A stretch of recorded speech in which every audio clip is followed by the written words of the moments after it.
What's up, y'all? It's Hip Hop Raised Me back on the scene. Here with another tutorial for y'all. In this one, I'm gonna take the head that we drew from the last two tutorials. First, we drew the head and got it prepped for animation. And in the second video, we got the head to talk and, made a few facial expressions as he was talking. So in this tutorial, I'm gonna make the head do a 360 turn. And by doing that, I'm just gonna make 8 versions of the head and put it in a switch layer. And like I told y'all before, a switch layer is like a group layer that displays one layer at a time. So it's like kind of like a frame by frame animation sequence that you could do with a switch layer. And you see, when I was drawing the head, I used guidelines on the face. And the reason, I put the guidelines on the face is because when you want to switch different head positions, those guidelines are going to help you. Like if you want the head to look up, down, left, or right, all you got to do is move the guidelines and then put the face parts in its respective area according to what the guidelines are telling you. And that's going to make your job easier as far as with changing the face positions. So right now, what I'm doing, I'm making the front looking face. So at first he's looking to the left in a 3/4 position to the left, and now I'm making the face with in the center.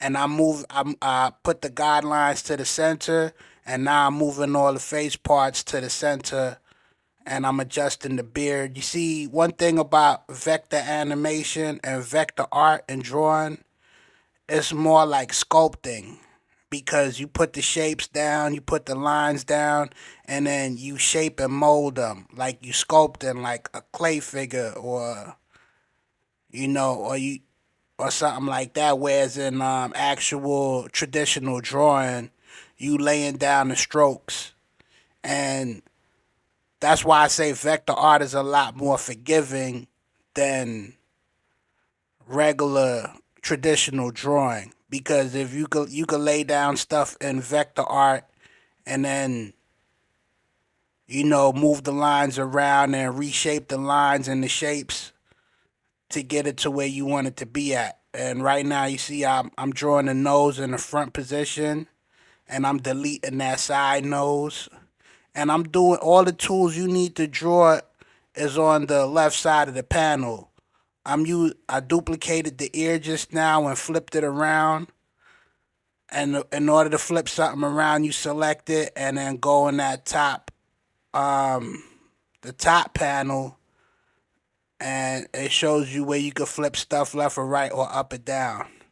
Whether and you could do that when you in the translate points or select tool or the select layer tool. Right now I'm doing the hair to make the hair symmetrical on both sides because he's looking forward. You know, animation, I could go and show you a bunch of ways to do animation with bones and rigs and all that. But at the end of the day, you gotta understand when you making the animation, you doing one scene at a time. Each scene requires different it requires different procedures and visions. That's why you got a storyboard because every scene's gonna be different.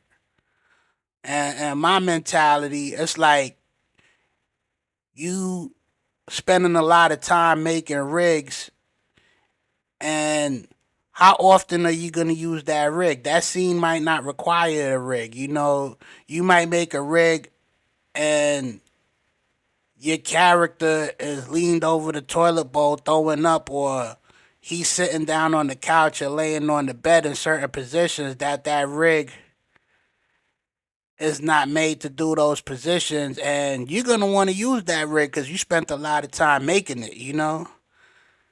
So you kind of putting yourself in a box.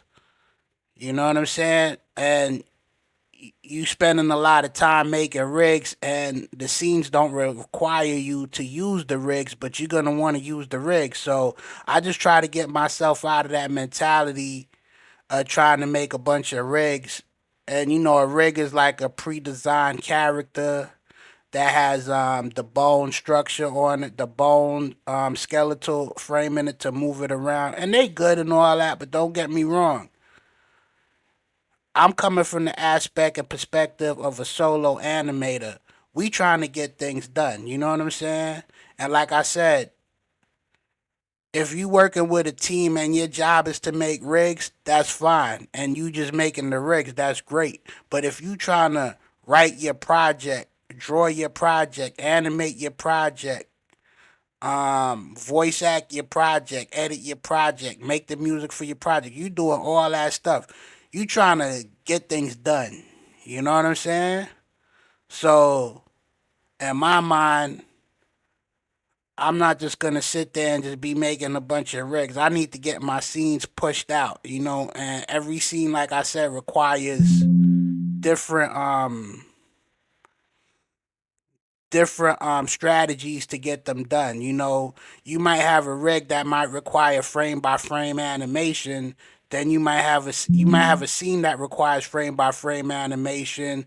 Then you might have another scene where you just moving some points around. You might have another scene where you do have like a rig, but maybe the rig is only the arm, or the rig is only a leg. You know what I'm saying? So so rigs are good. Rigs are good, but one thing about these programs here, they have so many features that you gotta, in your mind, you gotta plan what features are you gonna use, because everybody's not gonna approach animation the same way. Just like anything in life, you're gonna get used to the program, and then you're gonna see what fits you, because the saying, you're gonna use 20% of the features 80% of the time. You know what I mean? So when you doing a head spin, you got to do 8 different faces. Right now, we doing a profile face. We doing, when you do 8 different faces, you're not really drawing 8 faces, because a couple of them you duplicating, 3 of them you duplicating, the 3/4 you duplicating, the 3/4 to the front you duplicating, the 3/4 to the back you duplicating, and the profile you duplicating. So right now we just making the profile face. You see, I got the layers right there on the right side of the screen, and right now I'm deleting the eyes and the eyebrows. To see them eyelids, they got multiple layers, so I'm just going through all of them and deleting them. You don't have to do that if you making a tutorial like this, because I'm just showing you the profile.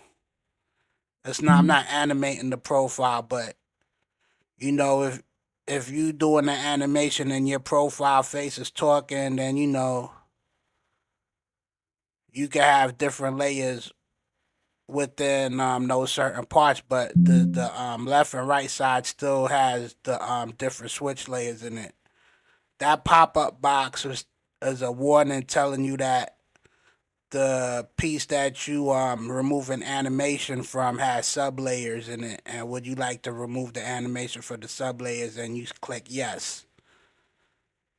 And right now I'm removing half of the eyebrows, because like I said, I'm making a profile face, and the eyebrows has a bunch of different layers within that switch layer, so I'm deleting those, right? And moving the nose over to the left. And when I say the left, I'm talking to the character's left, not I'm moving it actually to the right. I'm moving it over to the right, and not my left, but the character's not my right, but the character's right. You see that? It's starting to look like, yeah, it's starting to look like it's a profile now. And you see how I moved the points on the nose? That's the thing about vector. You can move stuff around. It's a beautiful thing, you know. And I'm moving the eye because you always want the eyes to look in the direction where the character doesn't look like a zombie. You know, the eyes. There's so much expression in the eyes. The eyes tell a lot. You know, you can have a whole scene where you just moving the eyes and it makes the scene pop. You know what I'm saying? But you just moving the eyes. You know, eyes, there's a lot in the eyes, yo. Moving around the eyes, the eyebrows, the eyelids. Sometimes that's all the animation and scene requires. Now, right now, I'm creating a profile mouth, so I'm adding another mouth shape within the switch layer of the mouth. So we had that first snarl mouth, then we have that talking mouth, and now I'm adding a profile mouth right here. You know, it's real simple.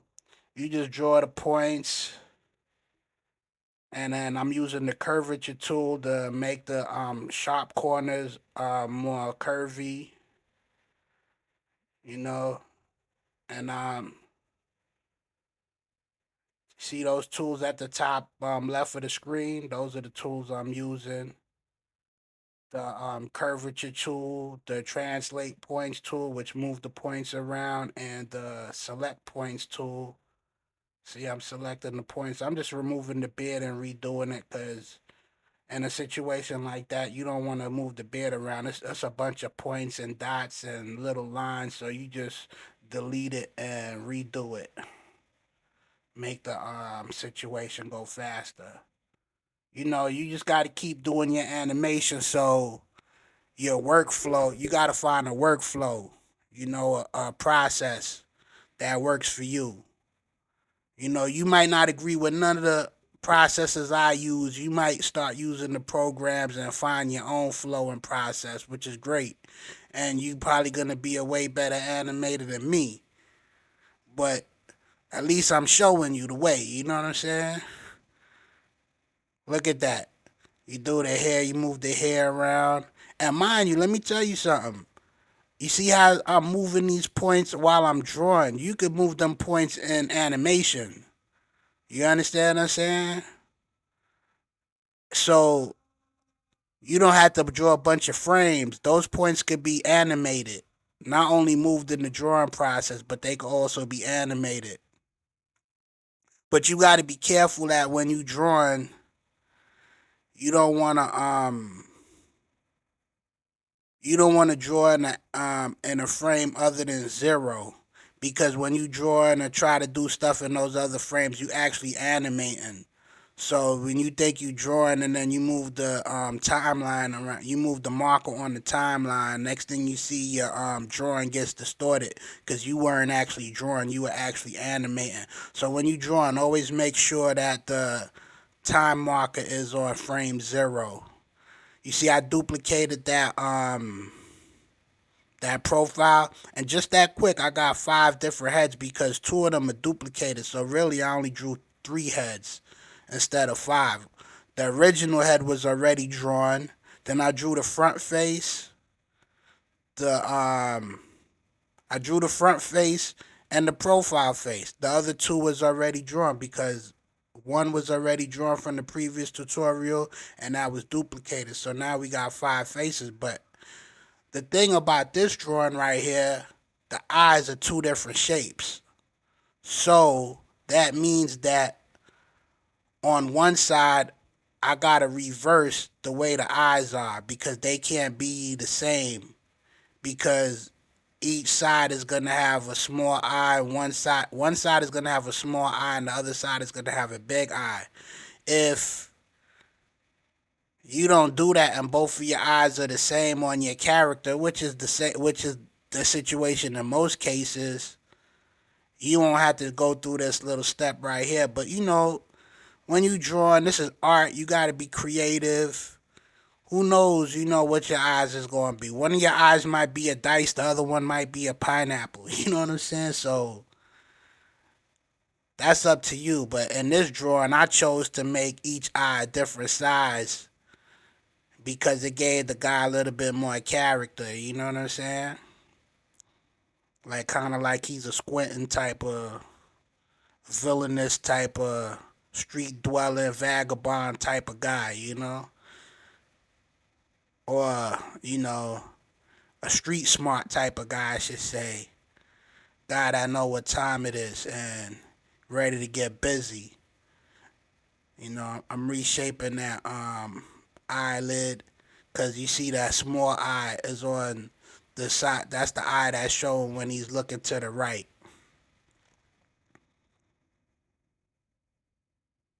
You know what I'm saying? So I removed the animation from the eyeball because from the previous tutorial, that eyeball had animation on it when he was talking, and those animations stay. And remember, you could always take assets from one file and move it to another file by copying and pasting. So you could reuse face parts, you could reuse hands, scenes, any element in the scene, cars, whatever you draw. It's like you creating a studio. It's like when you go to a movie studio and they got a bunch of different assets you could use. You know what I'm saying? They got a wardrobe, they got cars, they got all different type of props. And that's the beautiful thing about this program is like you're gonna have a bunch of props you could use from scene to scene, project to project. I got assets that I used from projects I made years ago that I'm using in projects today. So right now I'm making the back head. That's easy to do.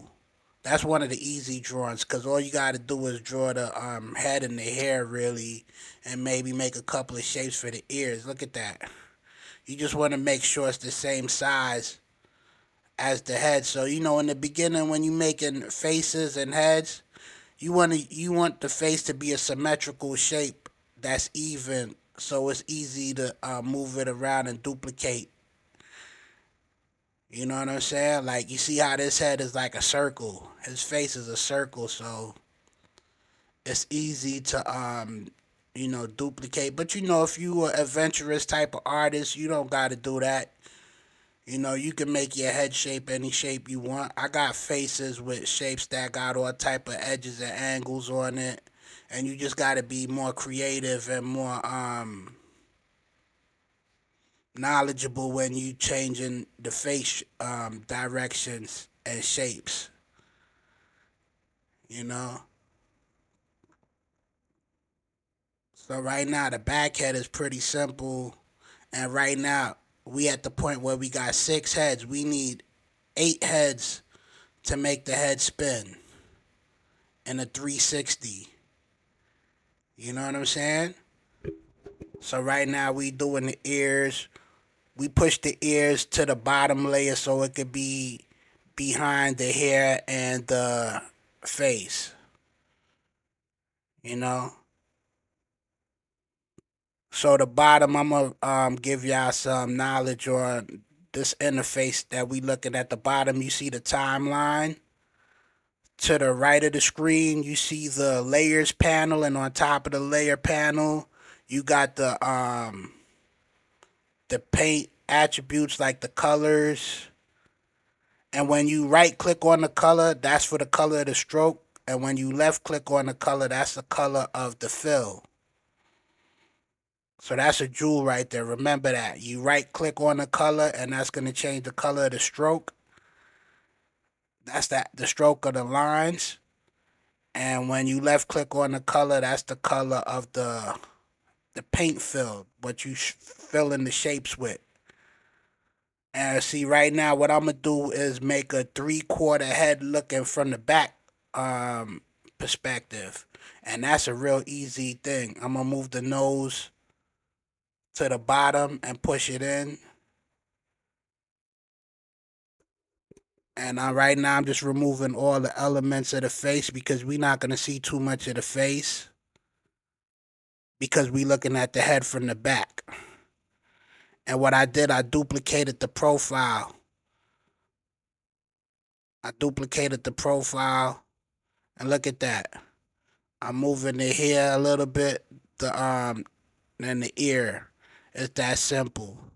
And now you looking at the guy, because every scene is gonna require a different head position of the character. Not only are you gonna be able to make this character head move 360 degrees. I just hid the layer. Now I just popped it back. When you click those eyeballs at the side, on the left side of the layer, it hides the layer. But whatever you do, anytime you make a mistake, you can always press Control Z and it'll go back. So don't worry about making mistakes. Just press Control Z, and that's gonna undo the mistake you made. Cause first of all these computers, none of them are perfect. The keys stick sometimes.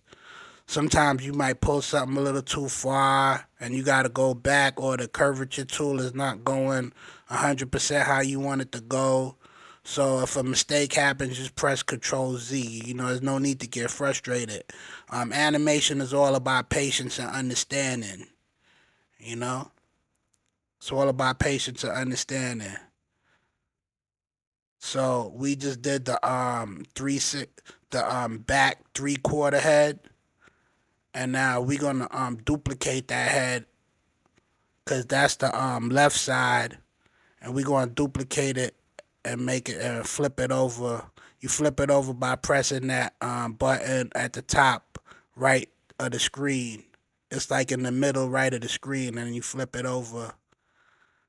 Now you got all these heads right here. You got 8 head positions, and now I'm organizing the heads in a manner where when I'm switching from head to head, I could just go sequentially down the line instead of looking for the particular head that I'm trying to find. So I'm just moving the heads in the layer panel in the organization manner from head to head, from the front head to the 3/4 Hey Spanky, left bring head me to a the 40 profile OE head. and a bag And you of sweet chili see Doritos.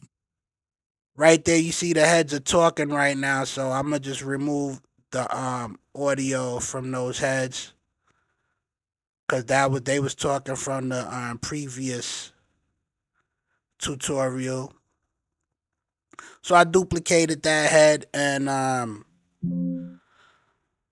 I'll keep him talking. The one on that head I moved on the left, that's just an extra head. I'll keep him talking just for future reference. Hey Spanky, bring me a 40 OE and But a the bag of heads sweet I'm chili gonna use Doritos. for the 360, I'm gonna remove the talking Hey Spanky, animation from bring me a those heads right there. You know, you just got to keep playing with this thing, man. You just got to keep playing with it. I'm just 40 animating that OE head and again just for fun.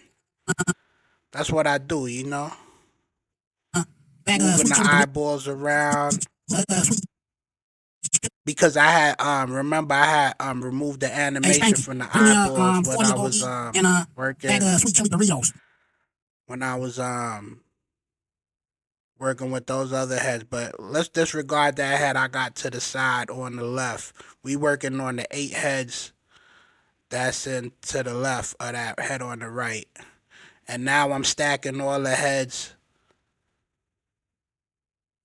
I'm stacking all of them.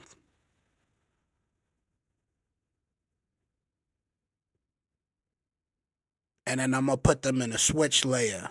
So like I said, a switch layer is a group layer that only shows one layer at a time. A regular group layer, it'll just have everything showing at the same time, but when you move the group layer around, everything moves together. So, and depending on what you're working with, a group layer is required for certain scenarios, and a switch layer is required for other scenarios. But in this scenario, we need a switch layer. So you see, I selected all the heads, and I put in the switch layer. Now you only see one head right there.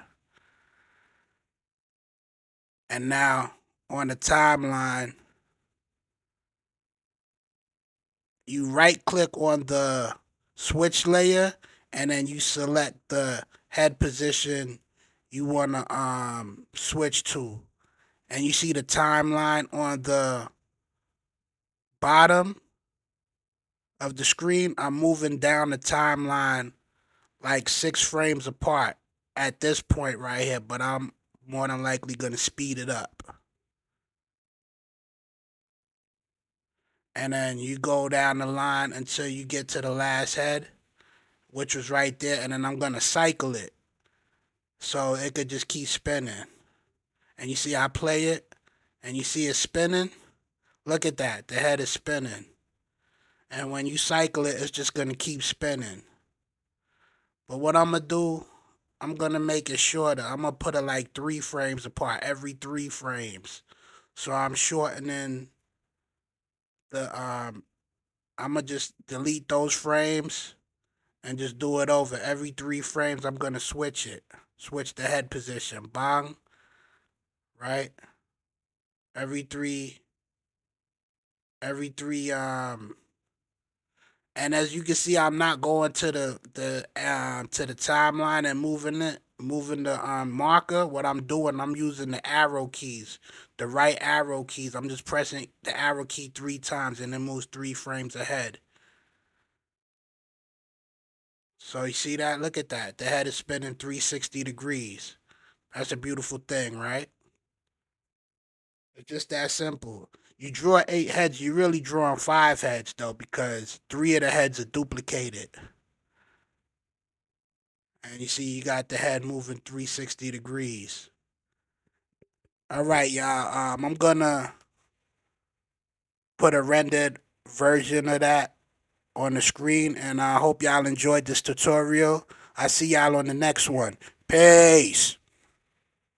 Hey y'all, it's your favorite animator, Hip Hop Raised Me. Support the cause and purchase my movie on my website. It's the funniest movie in the universe, and it got all the adult content you looking for. It's about 2 friends living on the edge with the monkey on their back. All the proceeds of your purchase is going towards me being a full-time animator and living the dream.